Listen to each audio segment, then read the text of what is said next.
بسم الله الرحمن الرحيم الحمد لله ربي يهتف باسمك قلبي الحمد لله الحمد لله الحمد لله ربي يهتف باسمك قلبي الحمد لله الحمد لله حمدا إلهي وشكرا أنت يا معبد يا من جل قدرا جل قدرا لك الحمد طوعا لك الحمد فرضا وثيقا عميقا سماء وأرضا لك الحمد طوعا لك الحمد فرضا وثيقا عميقا سماء وأرضا. بسم الله الرحمن الرحيم الحمد لله رب العالمين وصلى الله وسلم وبارك على نبينا محمد وعلى آله وصحبه أجمعين وسلم تسليما كثيرا إلى يوم الدين أما بعد.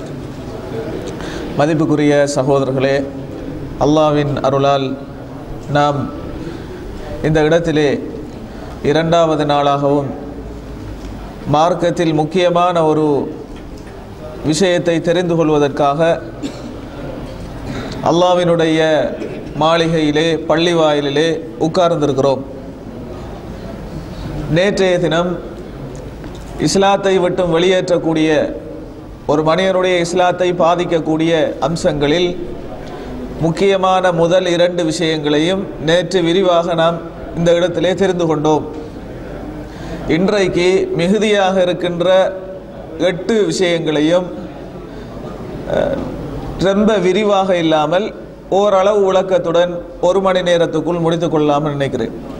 மதிப்புக்குரிய சகோதரர்களே, 3வது ஒரு முஸ்லிமினுடைய இஸ்லாத்தை பாதிக்கக்கூடிய குஃபுருக்கு கொண்டு போய் விடக்கூடிய 3வது காரியம் என்னவென்றால், அதிக மக்கள் விழக்கூடிய காரணம் என்னவென்றால், அதிக பேர் அதில் மாட்டிக்கொள்ளக்கூடிய காரணம் என்னவென்றால், சிலர்கள் நினைக்கிறார்கள் இஸ்லாம் தவிர்ந்த ஏனைய மத கொள்கைகள் கோட்பாடுகள் அவர்களுடைய சித்தாந்தங்கள் மார்க்க வணக்கங்கள் இவைகளும் சில நேரம் சரியாக இருக்கலாம், அவர்களை நாம் இஸ்லாத்தை விட்டும் வெளியே இருக்கின்ற குர்ஆனில் அல்லாஹ் தஆலா சொல்லி இருக்கின்ற காஃபிர் என்ற வார்த்தையை அவர்களுக்கு யூஸ் பண்ணக்கூடாது.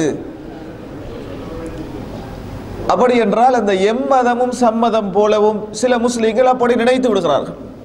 குறிப்பாக எல்லா பல இன மக்கள் வாழக்கூடிய நாடுகளிலே மற்றவர்களை, குறிப்பாக யூத கிறிஸ்தவ சகோதரர்களை சகோதரர்கள் என்று பொதுவாக சகோதரர்கள் சொன்னாலும் மார்க்க அடிப்படையிலே அவர்களை நாம் பிரித்து பார்க்கக்கூடாது, அவர்களை காபிர் என்று சொல்லக்கூடாது. அவர்களும் உதாரணத்துக்கு ஒரு வேதத்தை தான் வைத்திருக்கிறார்கள், அவர்களும் ஏதோ ஒரு அடிப்படையில் இறைவனை நம்புகிறார்கள், அல்லாஹ் என்று சொல்கிறார்கள், மேலே ஒருவன் இருக்கிறான் என்று நம்புகிறார்கள், ஏதோ ஒரு அடிப்படையில் ஈசா அலைஹிஸ்ஸலாம் அவர்களை ஏதோ ஒரு அடிப்படையில் நம்பி இருக்கிறார்கள் என்றெல்லாம் நினைத்து அவர்களை மார்க்கத்தை விட்டு வெளியேறியவர்கள், மறுமையிலே அவர்களும் முஸ்லீம்களை போன்று இருப்பார்கள் என்றெல்லாம் குறிப்பாக வேதக்காரர்களை என்ன செய்கிறார்கள், முஸ்லீம்கள் நினைத்து விடுகிறார்கள். இந்த நினைப்பு ஏனைய மத கொள்கைகளையும் குறிப்பாக வேதக்காரர்களுடைய கொள்கைகளையும் சரிகண்டு அவர்களையும் ஏதோ ஒரு அடிப்படையில் முஸ்லீம்கள் தான், நாம் பிரித்து பார்க்க கூடாது என்று நினைப்பது அல்லாஹ்வினுடைய மார்க்கத்தை, அல்லாஹ் இறுதியாக நமக்கு அருளிய இஸ்லாமிய மார்க்கத்தை குர்ஆனை கொச்சைப்படுத்துவதாகவும் குறைத்து மதிப்பிடுவதாகவும் மாறிவிடுகிறது.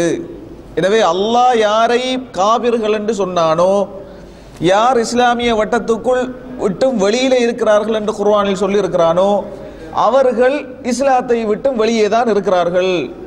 சரியான தூய இஸ்லாத்துக்குள் வரும் வரைக்கும் அவர்கள் காபிர்கள் தான் என்று ஒரு முஸ்லீம் உறுதியாக நம்ப வேண்டும்.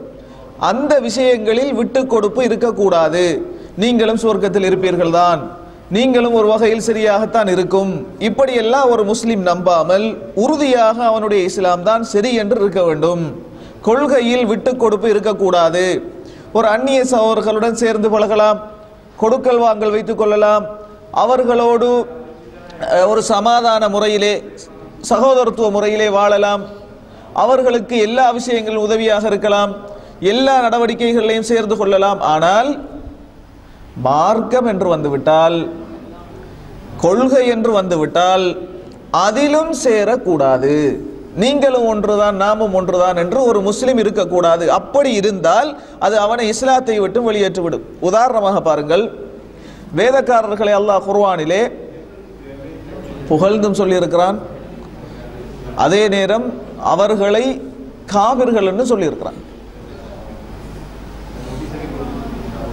அல்லாஹு தஆலா சூரத்துல் மாயிதாவிலே சொல்லும்போது லகத் கஃபர அல்லதீன காலு இன்னல்லாஹ ஹுவல் மஸீஹ் இப்னு மர்யம், அல்லாஹ் தான் மஸீஹ் ஈசா இப்னு மர்யம், இயேசுதான் அல்லாஹ் என்று சொன்னவர்கள் காபிர்கள் தான் என்று அல்லாஹ் அடிச்சு சொல்லியிருக்கிறான். எப்படி? இயேசு ஈசா அலைஹிஸ்ஸலாம் அல்லாஹ் தான் என்று, அல்லாஹ்வையும் ஈசா அலைஹிஸ்ஸலாம் அவர்களையும் ஒரே கடவுள் என்று சொன்னவர்கள் நிச்சயம் அவர்கள் குஃப்ருக்கு சென்று விட்டார்கள், காபிர்கள் தான் என்று அல்லாஹ் குர்ஆனிலே சொல்லியிருக்கிறார். இதற்கு மேலால் நாம் என்ன செய்யக்கூடாது? இல்லை, அவர்களையும் இஸ்லாமிய வட்டத்துக்குள் சேர்த்துக் கொள்வோம் என்று ஒரு முஸ்லிம் வரக்கூடாது. ஏன்? அவர்கள் அல்லாஹ்வுக்கு இணை வைத்து விட்டார்கள், இறை வேதத்தை மாற்றிவிட்டார்கள், அதிலே ஷிர்கான விஷயங்களை சேர்த்திருக்கிறார்கள், அதிலே இறை தூதர் கடைசி இறை தூதர் முஹம்மது ஸல்லல்லாஹு அலைஹி வஸல்லம் வருவார்கள் என்று சொல்லப்பட்டிருந்த விஷயங்களை மறைத்து விட்டார்கள். எல்லாவற்றையும் மறைத்துவிட்டு ஏதோ ஒரு அடிப்படையில் ஒரு மார்க்கத்தை பின்பற்றி கொண்டிருக்கிறார்கள். எனவே இதை சரி காண முடியாது. அல்லாஹ் குர்ஆனிலே ஏகப்பட்ட இடங்களிலே சொல்லியிருக்கிறான். அதாவது ரசூல் ஸல்லல்லாஹு அலைஹி வஸல்லம் அவர்களுக்கு வேதக்காரர்களிடம் சொல்லுமாறு சொல்கின்ற வசனங்களில் ஒன்றுதான் وَقُلْ لِلَّذِينَ أُوتُوا الْكِتَابَ وَالْأُمِّيِّينَ أَأَسْلَمْتُمْ فَإِنْ أَسْلَمُوا فَقَدِ اهْتَدَوْا. அல்லாஹ் தஆலா குர்ஆனிலே சூரத் ஆல் இம்ரானிலே சொல்லும்போது, நபியே வேதம் கொடுக்கப்பட்டவர்களுக்கும் சொல்லுங்கள், வேதக்காரர்கள்னா யூத கிறிஸ்தவர்கள், இவர்களுக்கும் சொல்லுங்கள், வேதம் இல்லாத இந்த மக்காவாசிகளுக்கும் சொல்லுங்கள். உம்மீன் என்று வந்தால் வேதம் இல்லாத சமுதாயத்துக்கு சொல்வது. ஏதோ ஒரு அடிப்படையில் வேதம் உள்ளவர்களை வேதக்காரர்கள் சொல்லுவது யூத கிறிஸ்தவர்கள். இந்த ரெண்டு இனத்துக்கும் சொல்லுங்கள், இஸ்லாத்துக்கு வாருங்கள், நான் கொண்டு வந்திருந்த மார்க்கத்துக்கு வாருங்கள். அப்படி வந்தால் நீங்கள் நேர் வழியில் இருக்கிறீர்கள். ரெண்டு பேருக்கு சொல்றான் அல்லாஹ் தஆலா.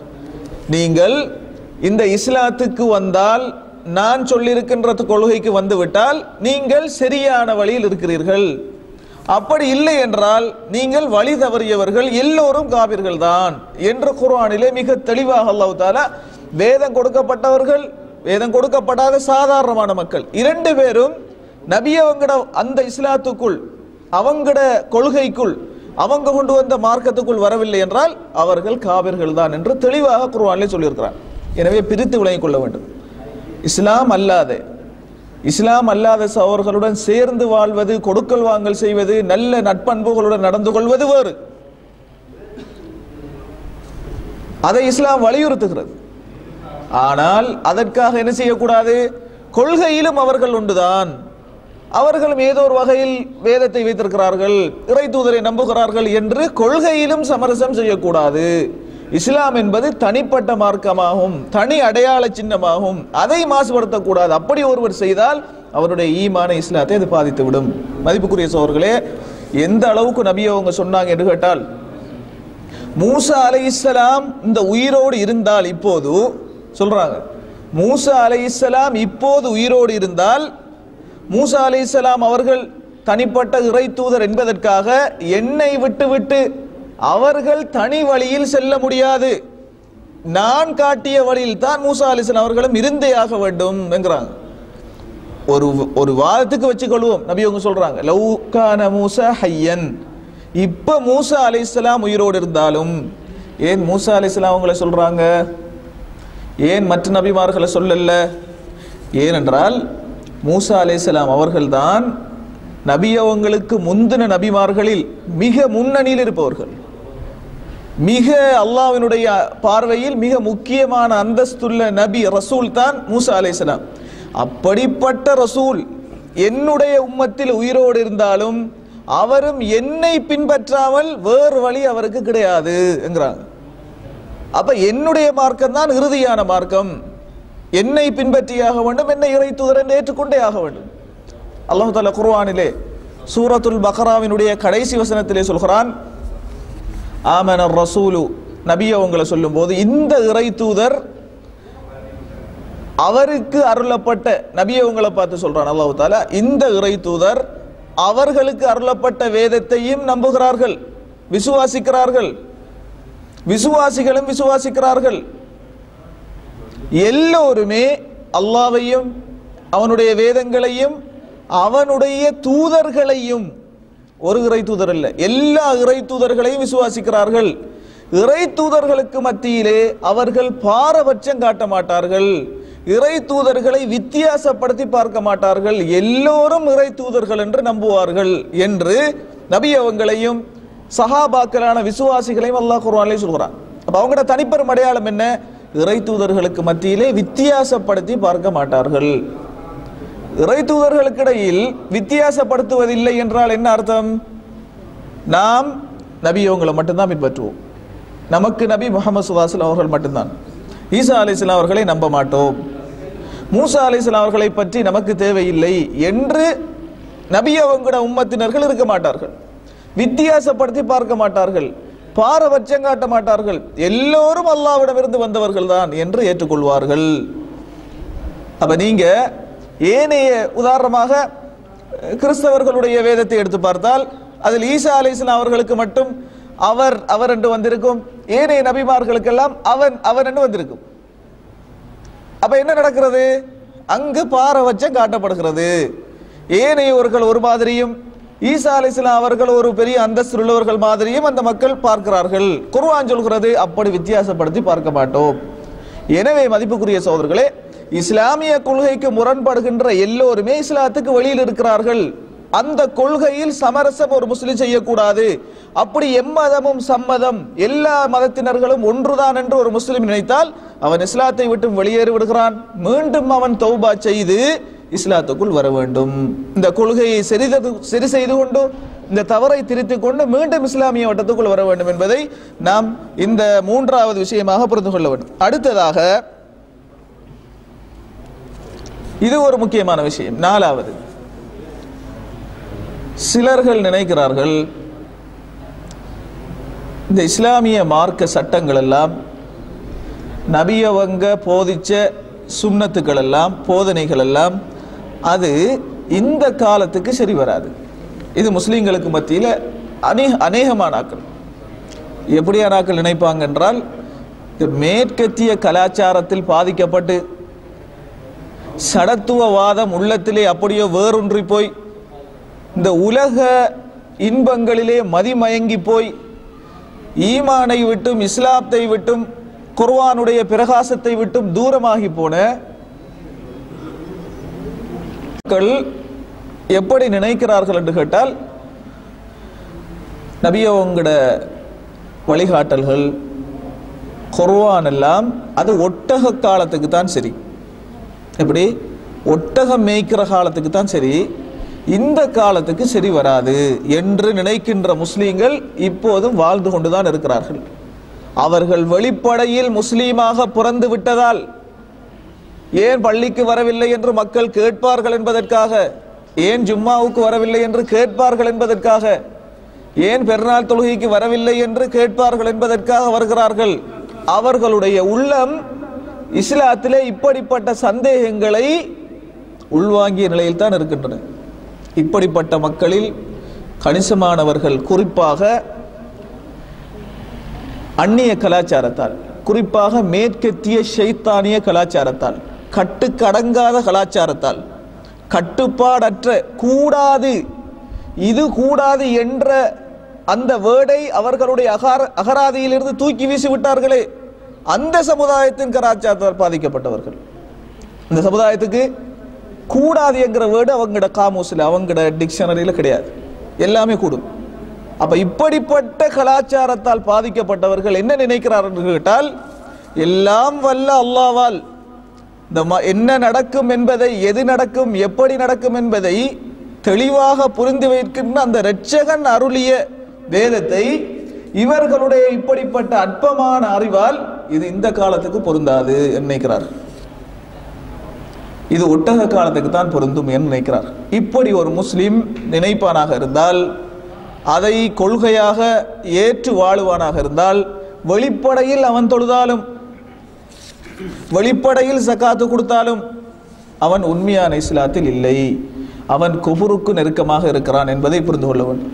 எனவே ஒரு முஸ்லிம் லா இலாஹ இல்லல்லாஹ் என்று சொன்ன முஸ்லிம், முஹம்மதுர் ரசூலுல்லாஹ் என்று சொன்ன முஸ்லிம், இஸ்லாமிய சட்டம் தான் எல்லா காலத்துக்கும் பொருத்தமானது, இஸ்லாமிய குர்ஆன் தான் எல்லா காலத்துக்கும் ஏற்ற வழிகாட்டி, அதுதான் இறை வேதம், அது காலத்துக்கு ஒவ்வாதது, இந்த காலத்துக்கு பொருந்தாதது என்று இருக்காது. மாறாக நீங்கள் இன்று பார்த்து வருகிறீர்கள், எல்லா வேதங்களையும் மிஞ்சி, எல்லா வேதங்களையும் அப்படியோ தள்ளி பின்னுக்கு போட்டுட்டு சவால் விடக்கூடிய வேதமாக இப்படிப்பட்ட இந்த யுகத்திலே, எல்லா துறையிலும் மனிதன் முன்னேற்றம் கண்ட இந்த காலகட்டத்திலே குர்ஆன் முன்னுக்கு தைரியமாக நிற்கிறது. இன்றைக்கு உலகத்தில் எந்த வேதத்தையாவது சவாலாக முன்னுக்கு வச்சு வேண்டிய கேள்வியை கேளுங்கள், இதில் உங்களால் முடியுமாக இருந்தால் பிழையை தவறை காட்டுங்கள் என்று எந்த ஒரு மத தலைவராவது அவருடைய வேதத்தை முன்னுக்கு வச்சு வந்திருக்கிறாரா? கண்டிருக்கிறீர்களா? உலக மட்டத்திலே யார் அதை முன்வைக்கிறார்கள்?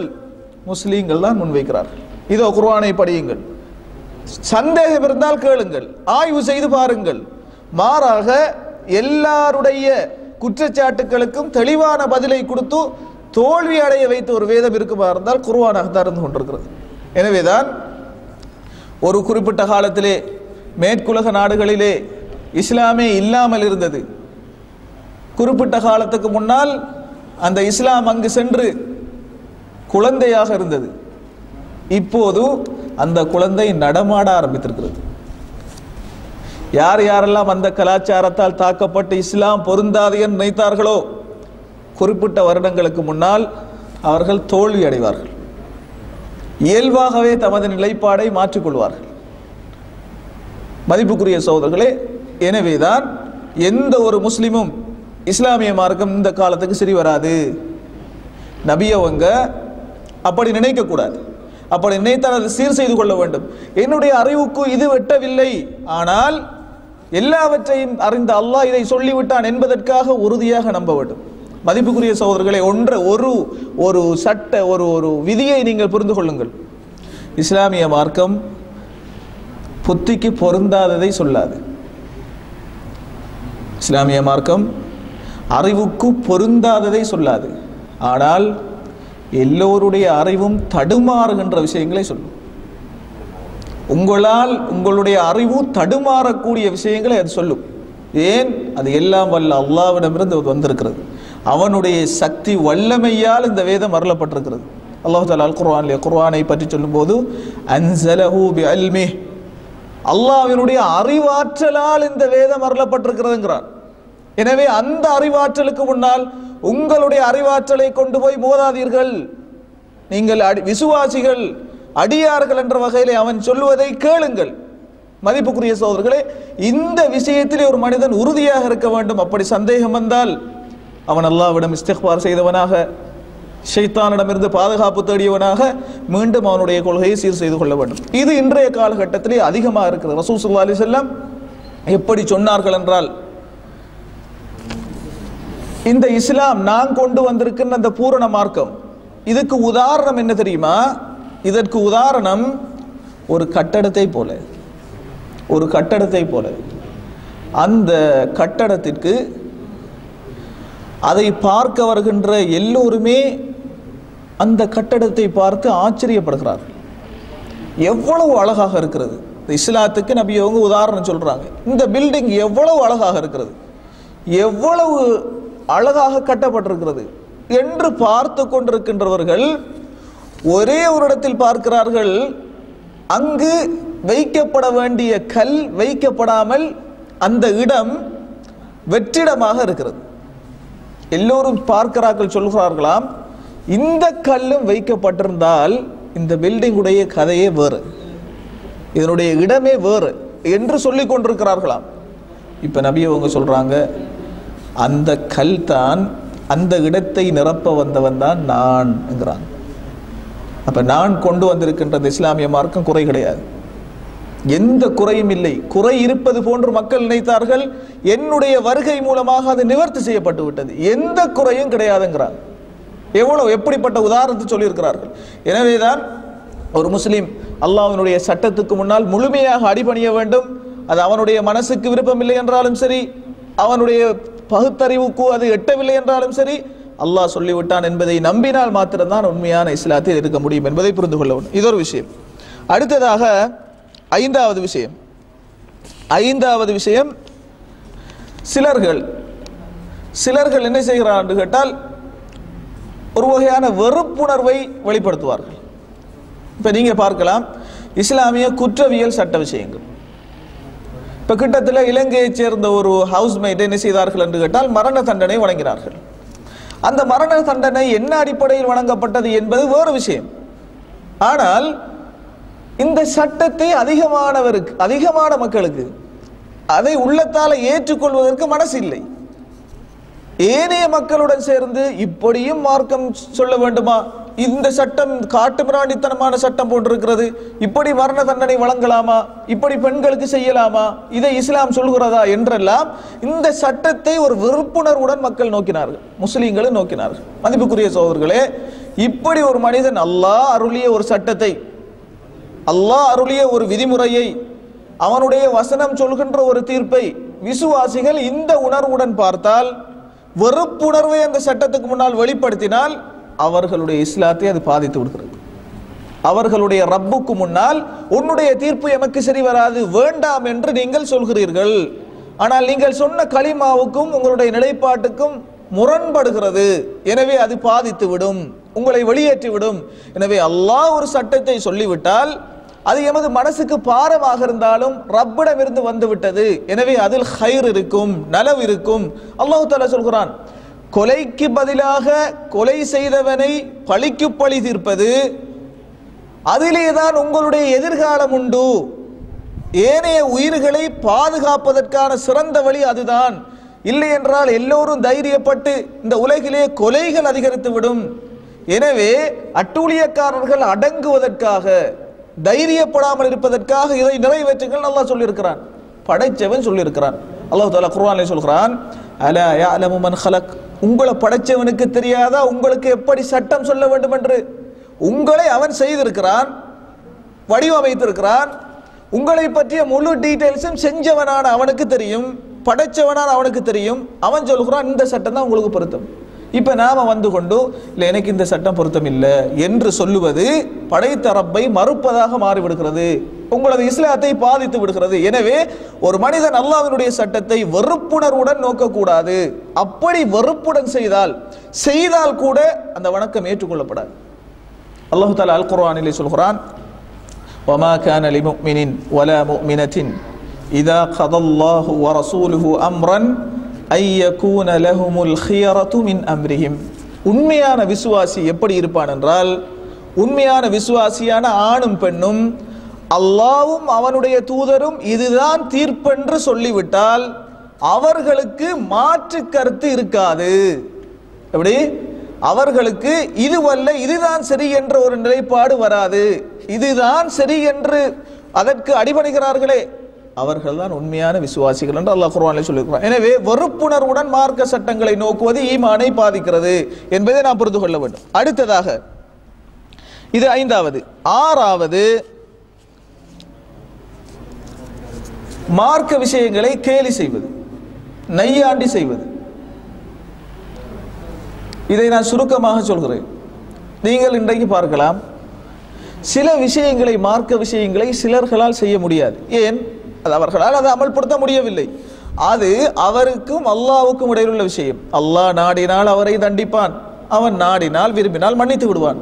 அவன் கடமையாக்கின ஒரு விஷயத்தை, ஒரு கடமையை ஒரு முஸ்லிம் செய்யவில்லை, மரணித்து விட்டார். அல்லாஹ் நாடினால் மன்னிப்பான், நாடவில்லை என்றால் இந்த குற்றத்துக்காக தண்டிப்பான். அது அவனுடைய உரிமை. சிலர்கள் என்ன செய்வார்கள் என்று கேட்டால், சில விஷயங்களை, மார்க்க விஷயங்களை செய்பவர்களை பார்த்து நையாண்டி செய்வார்கள், கேலி செய்வார்கள், பார்த்து சிரிப்பார்கள். உதாரணத்துக்கு எடுத்துக்கொள்வோம். ரசூல் ஸல்லல்லாஹு அலைஹி வஸல்லம் முஸ்லிம்களுக்கு தாடி வைக்கிற விஷயத்தை சொல்லியிருக்கிறார். தாடியை வலிக்கிறது இஸ்லாமிய மார்க்கத்தில் அனுமதி கிடையாது. சரி, அந்த விஷயத்தை இவரால் செய்ய முடியல, அது அவருக்கும் அல்லாஹ்வுக்கும் இடையில் உள்ள விஷயம். ஆனால் என்ன செய்கிறது? தாடி வைக்கிறாக்களை பார்த்து சிரிக்கிறது, நையாண்டி பண்ணுறது. இப்படியான விஷயங்கள் ஒரு மனிதனை இஸ்லாத்தை விட்டு வெளியேற்றிவிடும். அவன் மார்க்கத்தை நையாண்டி செய்கிறான். மார்க்கம் அல்லாஹ்வினுடைய மார்க்கமாகும். நபி அல்லாஹ்வினுடைய சட்டத்தை நையாண்டி செய்தால் அல்லாஹ்வை நையாண்டி செய்தது போன்று. அப்படி ஒருவன் செய்தால் அவனுடைய இஸ்லாம் பாதிக்கப்பட்டு விடுகிறது. ரசூல் ஸல்லல்லாஹு அலைஹி வஸல்லம் அவர்களுடைய காலத்திலே சிலர்கள் சஹாபாக்களை பார்த்து நையாண்டி செய்தார்கள். சஹாபா ஒரு யுத்தத்திலே, தபூக் யுத்தத்தின் போது சஹாபாக்களை பார்த்து சில விஷயங்களை சொல்லி நையாண்டி செய்கிறார்கள். எதற்காக நையாண்டி செய்கிறார்கள் என்று கேட்டால், மார்க்கத்தை அவர்கள் பின்பற்றுவதை மையமாக வைத்து நையாண்டி செய்கிறார்கள். அப்துல்லாஹ் இப்னு உமர் சொல்றாங்க, இதை பார்த்தவுடன் இப்படியும் முஸ்லீம்களுக்கு மத்தியிலே சிலர்கள் இருப்பார்களா என்று ஆச்சரியப்பட்டு, ஆனால் இவன் உண்மையிலே முனாஃபிக்காகத்தான் இவர்கள் இருக்க வேண்டும், உண்மையான முஸ்லிமாக இருந்தால் நையாண்டி செய்ய மாட்டார்கள், அப்ப நயவஞ்சவர்கள் நம்மளுடன் வந்து விட்டார்களோ யுத்தத்திலே என்று நபி அவங்கள்ட்ட வேகமாக ஓடி போனாங்களாம் சொல்றதுக்கு. இப்படி சிலர்கள் நையாண்டி செய்கிறார்கள். அப்ப சொல்றாங்க அப்துல்லாஹ் இப்னு உமர், அங்க போனா இவர்களுடைய விஷயம் சம்பந்தமாக குர்ஆன் வசனம் அருளப்பட்டு விட்டது.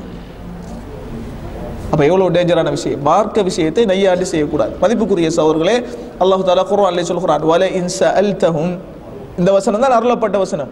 சூரத்து தௌபாவில் வருகிறது, வல இன் சஅல்தஹும் லயகூலுன்ன இன்னமா குன்னா நகூது வனல்அப். இல்லை, நாம் விளையாட்டுக்காகத்தான் அந்த வார்த்தைகளை பேசினோம் என்று நபியே அவர்கள் உங்களிடம் சொல்லி சமாளிக்க பார்க்கிறார்கள். ஏன் நீங்க இப்படி பேசினீங்க என்று கேட்டால், நபியை உங்கள்கிட்ட எப்படி சொல்றாங்களாம்?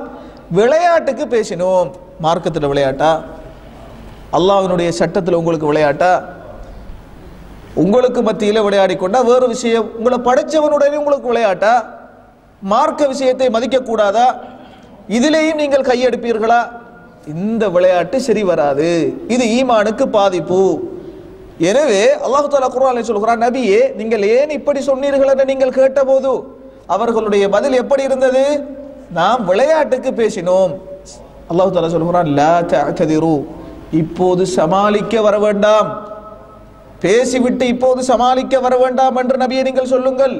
கது கஃபர்தும், நீங்கள் குஃபுருக்கு சென்று விட்டீர்கள், கேலி செய்தீர்களே, இந்த செயலால் நீங்கள் மீண்டும் இணை வைப்புக்கும் மீண்டும் குஃபுருக்கு சென்று விட்டீர்கள், இஸ்லாத்தை விட்டு வெளியேறிட்டீர்கள். பஅத ஈமானிக்கும், நீங்கள் விசுவாசிகளாக இருந்தீர்கள், கேலி செய்ததால் நீங்கள் குஃபுருக்கு சென்று விட்டீர்கள், மீண்டும் தௌபாவுடன் திரும்பி வர வேண்டும், இல்லை என்றால் இஸ்லாத்தில் இல்லை.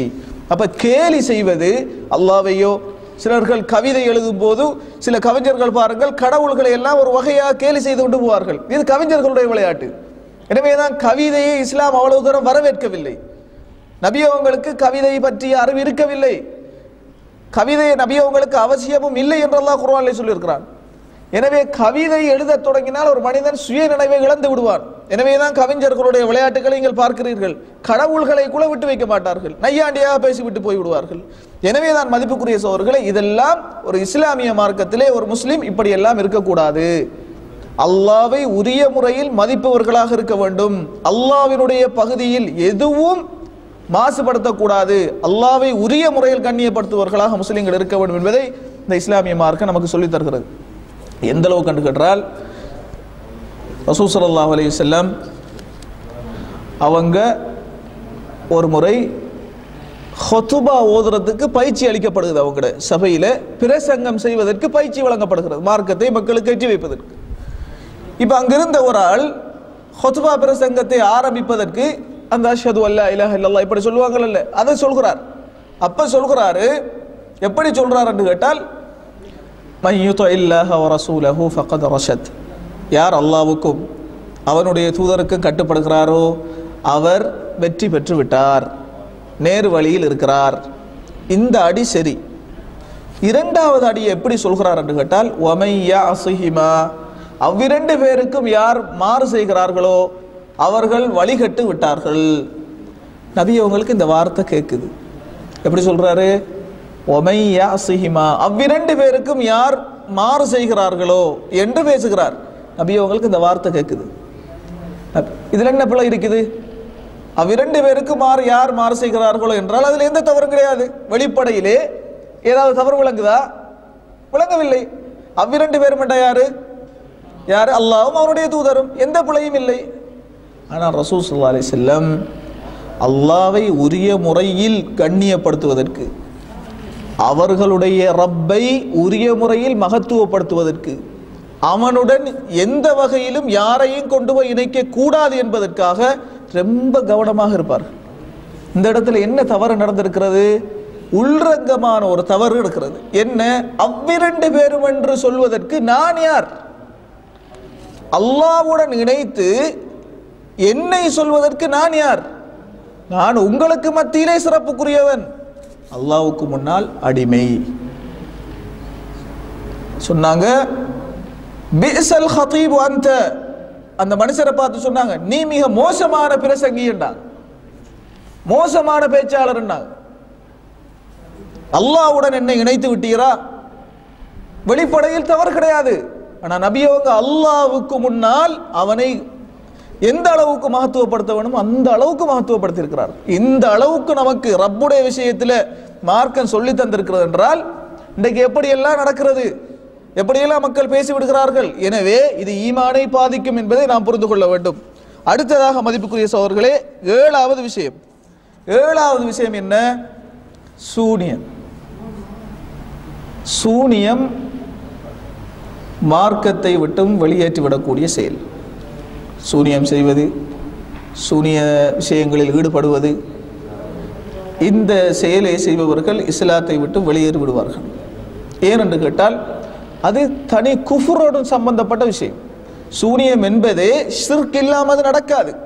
இணை வைப்போடு சம்பந்தப்படாமல் அது செய்ய முடியாது. ஷைத்தான்களோடு சம்பந்தப்படாமல் அவர்களை கொண்டு உதவி தேடாமல் நடக்காது.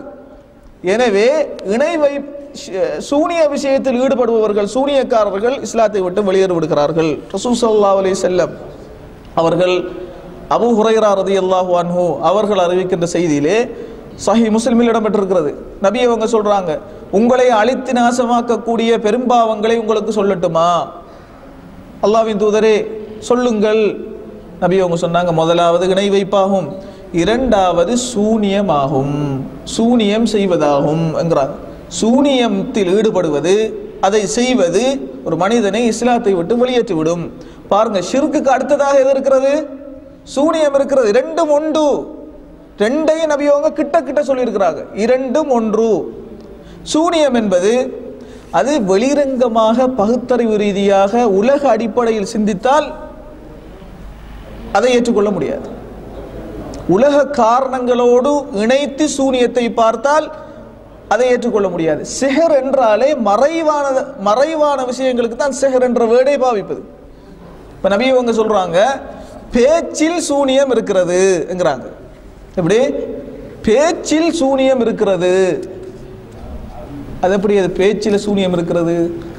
இப்போ நான் உங்களுக்கு மத்தியில் பேசுகிறேன், ஏதாவது ஒயர் கனெக்ஷன் இருக்குதா என்ற வாயிலிருந்து உங்களோட உள்ளத்துக்கு? ஏதாவது கனெக்ஷன் போய் கொண்டிருக்கிறதா? எத்தனை பேர் இருக்கிறீங்க? இப்போ இதில் ஒரு 50-40 பேர் இருக்குன்னு வச்சுக்கொள்ளுங்க. எந்த தொடர்பும் கிடையாது. ஆனால் நான் பேசுகிறத வச்சு உங்களோட கண் பிதுங்குது, ஆடுறீங்க, தலையை அசைக்கிறீர்கள், என்னென்னலாம் செய்கிறீர்கள், உள்ளம் உருகிறது, கண்ணால் கண்ணீர் வடிகிறது. இது எப்படி நடக்கிறது? எந்த தொடர்பையும் காணோமே. என்ன நடந்த? ஒன்றுமில்லை, வெளிப்படையில் எதுவுமே விளங்கவில்லை. ஆனால் விஷயம் நடக்கிறது. உங்களுடைய கண்ணால் கண்ணீர் வருகிறது. நான் அடிச்சியா? அடிக்கவில்லை. ஆனால் உங்கள் கண்ணால் கண்ணீர் வடி. அப்ப அந்த பேச்சு அவ்வளவு விஷயங்களை செய்கிறது. வெளி தொடர்பை பார்த்தால் வெளிரங்கத்தில் எதுவுமே இல்லை. எனவே நபியும் சொன்னாங்க, பேச்சிலும் சூனியம் இருக்கிறது. அப்ப வெளிப்படையில் விளங்கிக் கொள்ள முடியாத ஒரு செயல், அது பல வகையான பாதிப்புகளை செய்யும். அதற்கு தான் அந்த சூனியம் என்று சொல்வது. அப்ப மதிப்புக்குரிய சகோதரர்களே, இந்த சூனியத்தை ஷைத்தான்களின் மூலமாக சூனியக்காரர்கள் அதிகமாக செய்வதால் அது இணை வைப்புக்கு கொண்டு போய் விடுகிறது, இஸ்லாத்தை விட்டு வெளியேற்றி விடுகிறது என்பதை இஸ்லாமிய அறிஞர்கள் குறிப்பிட்டிருக்கிறார்கள் குர்ஆன் ஹதீஸ் அடிப்படையிலே. அல்லாஹ் தஆலா அல் குர்ஆனிலே சொல்கிறான், சூரத்துல் பக்ராவிலே 102வது வசனத்திலே, வமா கஃபர சுலைமான், சுலைமான் அவர்களோடு ஜின்கள், ஏகப்பட்ட ஜின்கள் சுலைமான் அலைஹிஸ்ஸலாம் அவர்களோடு இருந்ததற்காக அந்த பிரச்சனை அங்கு வருகிறது.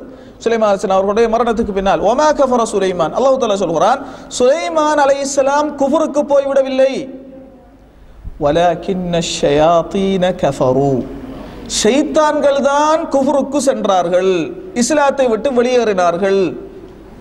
ஏன் அப்படி போனார்கள்? ஏன் குஃப்ருக்கு போனார்கள்? காரணம் என்ன? அல்லாஹ் தஆலா சொல்கிறான், யுஅல்லிமூனன் நாஸ, அவர்கள் மக்களுக்கு கற்றுக் கொடுக்கிறார்கள் அஸ்ஸிஹர், சூனியம் செய்யும் முறையை. அப்ப முதல் ஆசான் யாரு? சூனியத்தை கற்றுக் கொடுத்த முதல் ஆசான் குர்ஆன் சொல்கிறது ஷைத்தான்கள், ஜின்கள் தான் சூனியத்தை கற்றுக் கொடுத்தார்கள்.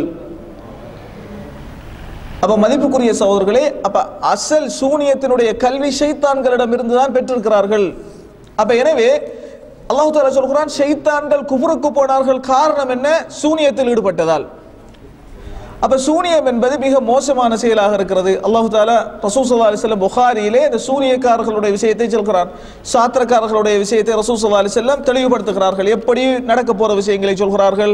அவர்கள் மலக்குகள் பேசுகின்ற பேச்சை கேட்கிறார்கள். ஷைத்தான்கள் வேகமாக வந்து சூனியக்காரனுடைய காதிலே ஊதி விடுகிறார்கள். அவன் அதனுடன் சேர்த்து இன்னும் பல பொய்களை சேர்த்து உங்களுக்கு மத்தியிலே விட்டு விடுகிறான். எனவே அவன் சொன்னது நடந்து விட்டது நீங்கள் நினைக்கிறீர்கள், யதார்த்தபூர்வமாக அவனுக்கு எதுவுமே தெரியாது. மலக்குகள் பேசிக்கொண்ட சில விஷயங்களை ஷைத்தான்கள் கேட்டு வேகமாக சொன்னதுதான் காரணம் என்று நபி அவங்க சொல்றாங்க. எனவேதான் மதிப்புக்குரிய சகோதரர்களே, அப்ப இந்த சூனியம் என்பது கணவன் மனைவிக்கு இடையில் பிரிவை ஏற்படுத்துகிறது. குர்ஆன் சொல்வதன் மூலமாக, குர்ஆனுடைய வசனத்தின் அடிப்படையில் கணவன் மனைவிக்கு இடையிலே பிரிவை ஏற்படுத்துகிறது. அதே போன்று நோய் நொடிகளை, சில பாதிப்புகளை உடம்பிலே ஏற்படுத்தி விடுகிறது. ரசூல் ஸல்லல்லாஹு அலைஹி வஸல்லம் அவர்களுக்கு அப்படியான ஒரு நிலைமை ஏற்பட்டதாக, ஒரு வகையான மறதி நிலை ஏற்பட்டதாக புகாரியில் இடம்பெற்றுள்ள செய்தியிலே பார்க்கிறோம். அது சூனியம் செய்யப்பட்டதை நபி அவங்க எடுத்து செயலிழக்க செய்தார்கள் என்பதை நாம் பார்க்கிறோம். எனவே சூனியம் என்பது பலவிதமாக நடக்கிறது. மூசா அலைஹிஸ்ஸலாம் அவர்களுடைய சமுதாயத்திலே சூனியம் மலிந்து போயிருந்ததால் மூசா அலைஹிஸ்ஸலாம் அவர்கள் மார்க்க பிரச்சாரம் செய்த போது ஃபிர்அவுன் சொல்கிறான், உனது சூனியத்தால் எம்மை இந்த பூமியை விட்டு வெளியேற்ற வந்திருக்கிறியா என்று சூனியம் என்றுதான் அவர்களை சொல்கிறார். அப்ப எனவே சூனியக்காரர்களை வைத்து, மூசா அலைஹிஸ்ஸலாம் அவர்களுடைய அற்புதங்களை வைத்து மூசா அலைஹிஸ்ஸலாம் அவர்கள் சூனியக்காரனை போட்டி போட்ட செய்தியை குர்ஆனிலே பார்க்கிறோம். அப்ப அதில மூசா அலைஹிஸ்ஸலாம் அவர்களுடைய தடியை போட்டார்கள், அது பாம்பாக மாறியது. அப்ப ஃபிர்அவுன் சொன்னான், அவனுக்கு சூனியத்தை பற்றி தெரிந்ததால் இது சூனியம் என்றான். எனவே சூனியக்காரர்களை அழைத்து இதற்கு எதிராக போட்டி போட வைக்கிறார். அப்ப என்ன நடந்தது? அவர்கள் வந்து, சூனியக்காரர்கள் வந்து அவர்களுடைய தடிகளையும் அவர்களுடைய கயிர்களையும் போட்டார்கள், அது பாம்பாக மாறி ஓடியது. மூசா அலைஹிஸ்ஸலாம் அவர்களுடைய தடியை போட்டார்கள், அது பெரும் பாம்பாக மாறி அவர்களுடைய அந்த பாம்புகளை விழுங்கியது என்று குர்ஆன் சொல்கிறது. இப்ப அல்லாஹ் தஆலா குர்ஆனிலே சொல்கிறான், இவர்கள் செய்த சூனியத்தை பற்றி சொல்லும் போது,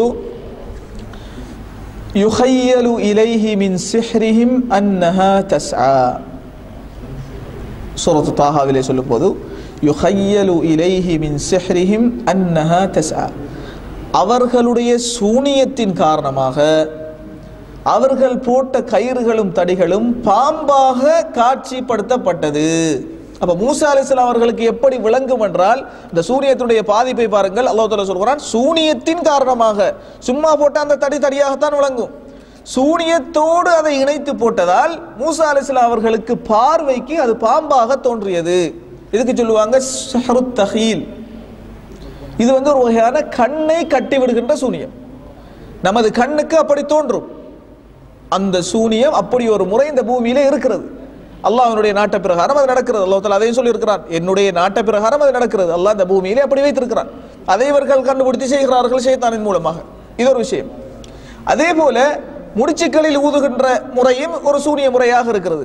எனவேதான் ரசூல் ஸல்லல்லாஹு அலைஹி வஸல்லம் அவர்களுக்கு அந்த முறை செய்யப்பட்டதால் அல்லாஹ் தஆலா சூரத்துல் ஃபலக்கிலே சொல்லும்போது, வமின் ஷர்ரின் நஃபாசாதி ஃபில் உகத், நஃபாசாத் என்றால் ஊதும் பெண்கள் என்று ஊதும் பெண்களுக்கு சொல்வது நஃபாசாத். ஃபில் உகத் என்று சொன்னால், உகத் என்றால் முடிச்சுக்கள். அப்ப முடிச்சுக்களில் ஊதும் பெண்களின் ஷர், வமின் ஷர்ரின் நஃபாசாத் என்று வருகிறது. முடிச்சுக்களில் ஊதும் பெண்களின் தீங்கிலிருந்து யா அல்லாஹ் உன்னிடம் பாதுகாப்பு தேடுகிறேன். உன் கையில் தான் எல்லாம் இருக்கிறது, நீ நினைத்தால் எதுவுமே நடக்காது. எனவே இந்த சூனியமும் நீ நினைத்தால் நடக்காது என்பதால் உன்னிடம் பாதுகாப்பு தேடுகிறேன் என்று நபி அவங்களை சொல்ல சொல்லி இந்த வசனம் இறங்குகிறது. அப்ப என்ன அர்த்தம்? முடிச்சுக்களில் ஊதுகின்ற ஒரு வகை சூனியம் இருக்கிறது என்பதை காட்டுகின்றது. அதால் தீங்கு ஏற்படும் என்பதையும் அந்த வசனம் சொல்கிறது. ஏன் ஷர்ரின் நஃபாதாத், முடிச்சுக்களில் ஊதும் பெண்களால் ஏற்படும் தீங்கிலிருந்து அல்லாஹ் உன்னிடம் பாதுகாப்பு தேடுகிறேன். அப்ப இப்படியான சூனியமும் வகை சூனியம் நடக்கிறது. எனவே மதிப்புக்குரிய சகோதரர்களே, இதெல்லாம் ஷைத்தான்களுடைய உதவியோடு நடக்கிறது, மக்களுக்கு இப்படியான பாதிப்புகளை ஏற்படுத்துகிறது. எனவே தான் ரசூல் ஸல்லல்லாஹு அலைஹி வஸல்லம் அவர்களுக்கு அப்படி நடந்ததால் நபி அவங்களுக்கு இந்த குல் சூறாக்கள் அருளப்பட்டதாகவும், அவர்கள் முடிச்சில் கட்டு போட்டு இருந்தவரை கட்டை அவிழ்த்து விட்டால் எப்படி எழுந்து செல்வாரோ அதே போன்று ரசூல் ஸல்லல்லாஹு அலைஹி வஸல்லம் அவர்களுக்கு சுகம் கிடைத்ததாகவும் புகாரியில் இடம்பெற்றுள்ள செய்தியிலே பார்க்கிறோம். எனவே இப்படியான செயல்களில் ஈடுபடுபவர்கள் இஸ்லாத்தை விட்டு வெளியேறி விடுகிறார்கள். எனவே தான் உமர் ரலியல்லாஹு அன்ஹு அவர்களுடைய காலத்திலே சூனியக்காரர்களுக்கெல்லாம் மரண தண்டனை தான் வழங்கப்பட்டிருக்கிறது. அப்ப சூனியக்கார் புகாரியில் இடம்பெற்ற செய்தியிலே பார்க்கிறோம், சூனியக்காரர்களுக்கு உமர் ரலியல்லாஹு அன்ஹு அவர்கள் மரண தண்டனை வழங்குங்கள் என்று தீர்ப்பளித்ததாகவும், சூனியக்காரர்கள் தேடி மரண தண்டனை வழங்கப்பட்டதாகவும் இப்போதும் இந்த சவுதி அரேபியாவிலே சூனியக்காரர்களுக்கு அந்த தண்டனை வழங்கப்பட்டு கொண்டிருக்கிறது. அதே போல மதிப்புக்குரிய சோர்களே, 8வது விஷயம், சிலர்கள் என்ன செய்வார்கள்? இஸ்லாமிய வரலாற்றிலே நிறைய நடந்திருக்கிறது. அந்நிய சக்திகளுடன் சேர்ந்து கொண்டு முஸ்லிம்களை காட்டி கொடுப்பது. இது ஈமானுக்கு ஆபத்தான விஷயம். இந்த உலக லாபங்களுக்காக, உலக இன்பங்களை அடைந்து கொள்வதற்காக அப்பாவி முஸ்லீம்களை பழி கொடுத்து, அவர்களை காட்டி கொடுத்து தான் தப்பித்துக் கொள்வது, தன்னுடைய அதிகாரத்தை பாதுகாத்துக் கொள்வது, இது ஈமானுக்கு ஆபத்தான செயல். இது ஒரு காலமும் இப்படி ஒரு மோமின் செய்ய மாட்டான். அப்ப அது அதிகம் நடைபெற்றால் வரலாற்றிலே ஏகப்பட்ட அழிவுகளுக்கும் நாசங்களுக்கும் பின்னடைவுகளுக்கும் இந்த இஸ்லாமிய சமுதாயத்துக்கு நிறைய பேர் இஸ்லாமிய சமூகத்தை காட்டி கொடுத்தவர்கள், இஸ்லாத்துக்குள் இருந்து கொண்டு காட்டி கொடுத்தவர்கள், அந்நியர்களுடன் கைகோத்தவர்கள், இப்படிப்பட்டவர்கள் தான் அழிவுக்கும் நாசத்துக்கும் காரணமாக இருந்திருக்கிறார்கள் இஸ்லாமிய வரலாற்றிலே. எனவே அதை கவனமாக பிடித்து ஒரு மனிதன் இப்படி ஒரு முஸ்லீம் ஒரு செயலில் ஈடுபட்டால் அது அவன் முஸ்லீமாக இருக்க முடியாது. குர்ஆனில் அல்லாஹ் தஆலா நிறைய இடங்களிலே சொல்லியிருக்கிறான், அந்நியவர்களை நீங்கள் முஸ்லீம்களை விட உற்ற நண்பர்களாக ஆக்கிக் கொள்ள வேண்டாம். முஸ்லீம்களை ஒரு முஸ்லீமை நேசிப்பது போன்று அல்லது அதை விட அதிகமாக இன்னொருவரை நேசித்து முஸ்லீமை நீங்கள் காட்டிக் கொடுக்க வேண்டாம், முஸ்லீம் சமுதாயத்துக்கு அநியாயம் செய்ய வேண்டாம். அப்படி ஒருவர் செய்தால் அது இஸ்லாத்தை விட்டு வெளியேற்றக்கூடிய செயலாகும் என்பதை நான் இந்த இடத்திலே ஞாபகப்படுத்திக் கொள்கிறேன். அதே போல 9வது விஷயம் என்ன என்று கேட்டால், இது நமது நாடுகளில் இருக்கிறது. சிலர்கள் நினைக்கிறாங்க ஆத்மீகத்தில் ஒரு கட்டத்தை அடைஞ்சிட்டா அதற்கு பின்னால் அவங்களுக்கு மார்க்கம் இல்லை.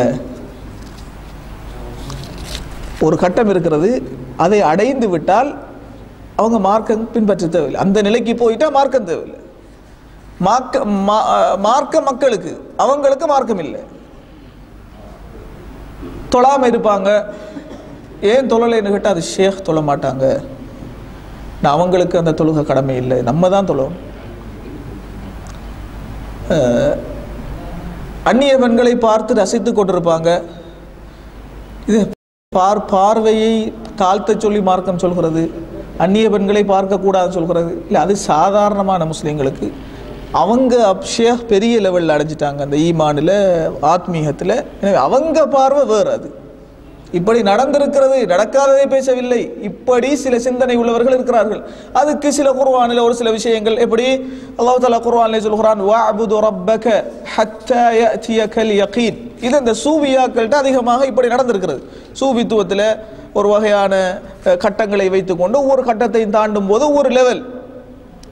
அவ மதிப்புக்குரிய சகோதரர்களே, எல்லா கட்டத்தையும் தாண்டியவர்கள் யார்? ரசூல் ஸல்லல்லாஹு அலைஹி வஸல்லம். என்ன கட்டத்தை நீங்கள் ஈமானில் சொன்னாலும், என்ன கட்டத்தை தக்வாவில் சொன்னாலும், என்ன படித்தரத்தை சொன்னாலும் எல்லாத்தையும் தாண்டியவர்கள் யார்? ரசூல் ஸல்லல்லாஹு அலைஹி வஸல்லம். சாதாரணமான முஸ்லிமுக்கு விளங்கப்படுத்துறாரு, அவங்களோட ஆதாரத்துக்கெல்லாம் பதில் சொல்றதுக்கு முன்னால பொது மக்களுக்கு விளங்கப்படுத்துறதுக்கு நபி அவங்க என்ன சொல்றாங்க என்று கேட்டால், அன அத்காக்கும் லில்லாஹ், அல்லாஹ்வை பயப்படுற விஷயத்துல, தக்வாவுடைய விஷயத்துல உங்க எல்லாரையும் விட நான் தான் ஆக உயர்ந்த லெவல்ல இருக்கிறேன்னு அவங்களே சொல்லிட்டாங்க. நபி அவங்க சொல்லிட்டாங்க. எப்படி? தக்வாவில் ஆக ஃபர்ஸ்ட் லெவல்ல இருக்கிறால் நான் தான். அல்லாஹ்வை அஞ்சுற விஷயத்துல அக்ஷாக்கும் லில்லாஹ், அல்லாஹ்வை அஞ்சுற விஷயத்துல நான் தான் ஆக ஃபர்ஸ்ட் லெவல்ல இருக்கிறேன். இவங்க எப்பயாவது தொழுகை விட்டாங்களா? நீங்க யோசிச்சு பாருங்க. அந்த லெவலுக்கு நான் போயிட்டேன். நான் ஒரு நபியாக இருக்கிறேன், இறை தூதராக இருக்கிறேன், அல்லாஹ்வை நேரடியாக போய் சந்திச்சு வந்துட்டேன், மேராஜுக்கெல்லாம் போயிட்டு வந்துட்டேன். எனவே எனக்கு அப்படி எப்பயாவது சொல்லியிருக்கிறாங்களா? மாறாக நீங்கள் இதெல்லாம் ஹதீஸ், நபி அவங்களோட சுன்னா, நபி அவங்களோட ஹதீதுகளை தெரியாதவர்கள் தான் இப்படியான முடிவுக்கு வருவார்கள். ரசூல் ஸல்லல்லாஹு அலைஹி வஸல்லம் மரண வேளையிலே, மரண தருவாயிலே அவர்கள் அடிக்கடி மயக்கம் வருகிறது அவங்களுக்கு. புகாரியில் வர செய்தி, உஷ்ணம் உடம்புல கூடின உடனே உது செய்யறாங்க, இஷா தொழுகைக்கு மயக்கம் வருகிறது. அப்ப மயக்கத்தில் விழுந்துடுறாங்க. சற்று நேரத்துக்கு பின்னால் மீண்டும் எழும்புறாங்க. எழும்பினுடன் என்ன கேட்டாங்க தெரியுமா?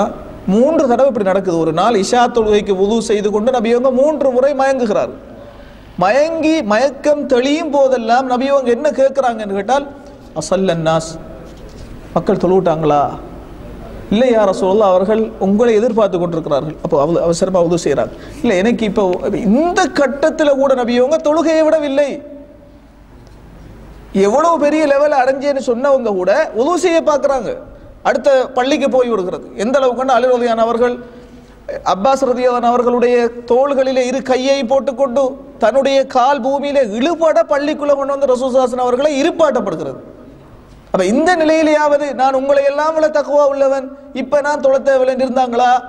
அப்ப மரணிக்கின்ற நாளே சில வசியத்தை செய்தார்கள். அப்ப சொல்றாங்க, உங்களுக்கு தொழுகையை நான் தொழுகையை பற்றி சொல்கிறேன், தொழுகையில் கவனமாக இருங்கள், தொழுகையை விட்டு விடாதீர்கள் என்று சொல்லியிருக்கத்தக்க இஸ்லாமிய சமுதாயத்தில் சிலர்கள் நினைக்கிறார்கள் சில கட்டங்கள் இருக்கிறது, அதை தாண்டி விட்டால் ஹராம் ஹலால் அவங்களுக்கு தேவையில்லை, கடமையான விஷயங்கள் தேவையில்லை.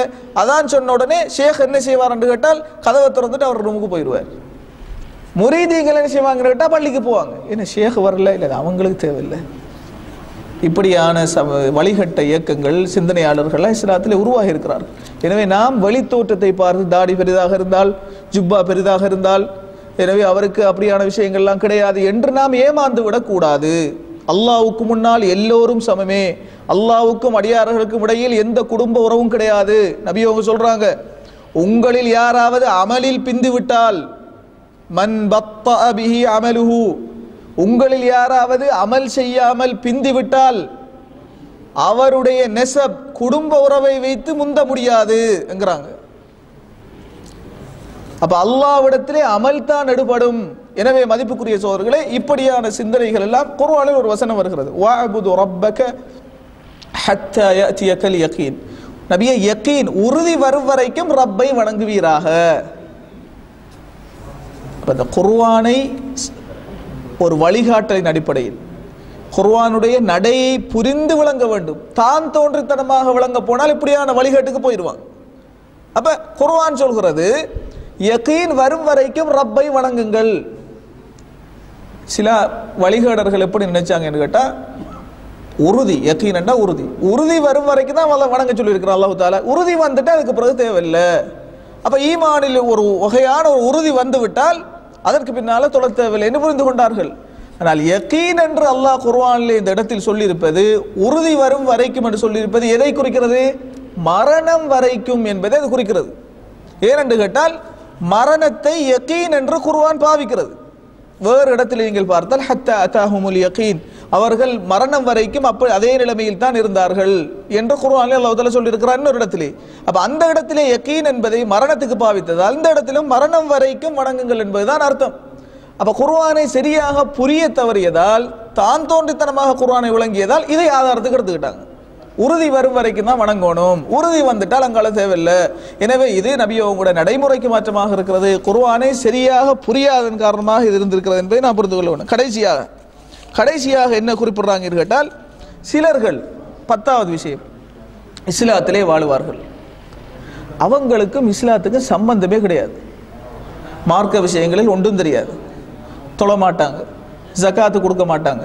அவங்க இஸ்லாத்துல பிறந்த இஸ்லாமிய தாய் தகப்பனுக்கு பிறந்தது மட்டும்தான், வேற இஸ்லாத்துக்கும் அவங்களுக்கு சம்பந்தமே இல்லை. இந்த நிலையில் வேணுமென்ற ஒரு மனுஷன் வாழுவானாக இருந்தால், இப்படி அவனுடைய வாழ்க்கையை கடத்துவானாக இருந்தால், இஸ்லாம் எனக்கு தேவை இல்லை என்ற நிலையில் வாழுவானாக இருந்தால் அவன் உண்மையிலே இஸ்லாத்தில் இல்லை. இஸ்லாத்துக்கு வெளியிலே இருக்கிறான். அவன் தொழுகையை விட்டாலே போதும். எப்படி ஒரு மனிதன் தொழுகையை வேணுமென்று தொழாமல் தொடராக விடுவானாக இருந்தால் அவன் இஸ்லாத்திலே இல்லாமல் போய்விடுவான். ரசூல் ஸல்லல்லாஹு அலைஹி வஸல்லம் அவங்க சொல்றாங்க, நமக்கும் ஏனைய மக்களுக்கும் இடையில் உள்ள வித்தியாசம் தொழுகையாகும். யார் தொழுகையை விட்டு விடுகிறாரோ அவர் மார்க்க குஃபுருக்கு சென்று விடுகிறார் என்று நபி அவங்க தெளிவாக சொல்லியிருக்கிறாங்க. அப்போ மார்க்கமே இல்லை, இஸ்லாத்தில் பிறந்தது மட்டும்தான். அதே நேரம் தொழுகை இல்லை என்றால் அப்ப அவன் மார்க்கத்தில் இல்லாமல் போய்விடுகிறான்.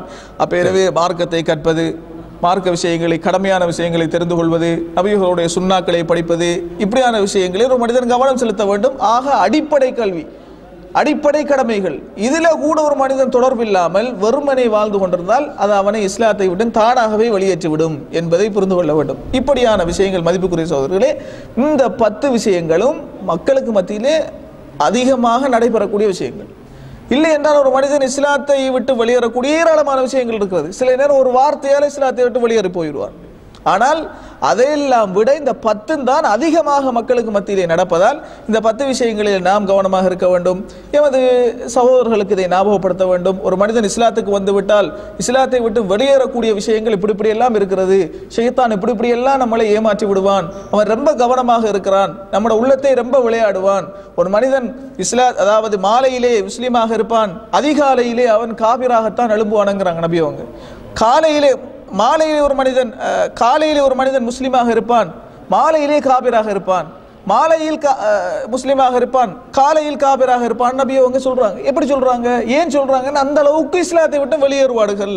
ஒரு காலத்திலே ஈமானை மக்கள் அப்படி இழப்பார்கள். அப்ப அப்படியான ஒரு காலகட்டத்திலே நாம் வாழ்ந்து கொண்டிருக்கிறோம், அந்த காலத்தை நெருங்கி கொண்டிருக்கிறோம். இந்த காலத்தில் இப்படியான விஷயங்கள் எல்லாம் ரொம்ப கவனமாக இருக்க வேண்டும். ஏன் என்று கேட்டால் இந்த உலகிலே நாம் ஒரு போட்டியிலே இருக்கிறோம், ஒரு பரீட்சையிலே இருக்கிறோம், ஒரு எக்ஸாமில் இருக்கிறோம். எனவே சில தியாகங்கள் தேவை. அதிலே எல்லாம் எதிர்நீச்சல் அடித்து வெற்றியாளர்களாக வர வேண்டும் என்று அல்லாஹ் எம்மை எதிர்பார்க்கிறான். எனவே நாம் அந்த எதிர்நீச்சல் அடித்துக் கொண்டே இருப்போம் கடைசி மூச்சு வரைக்கும், இஸ்லாத்திலே மரணிக்கும் வரைக்கும். அதற்கு பின்னால் நம்ம ரப்பை நாம் சந்திக்கின்ற போது, தூய இஸ்லாத்துடன் தூய தௌஹீதுடன் அல்லாஹ்வை சந்திக்கின்ற போது அல்லாஹ் அவனுடைய எண்ணற்ற வெகுமதிகளை நமக்கு தந்து கண்ணியப்படுத்துவான். நிரந்தரமான சொர்க்கத்திலே அல்லாஹ் நம் அனைவரையும் ஆக்கிவிடுவான். எல்லாம் வல்ல அல்லாஹ் சுப்ஹானஹு வ தஆலா அப்படிப்பட்ட நல்ல விசுவாசிகளாக இந்த உலகத்திலே வாழ்ந்து மரணிப்பதற்கு எனக்கு உங்களுக்கு தௌஃபீக் செய்தருள்வானாக.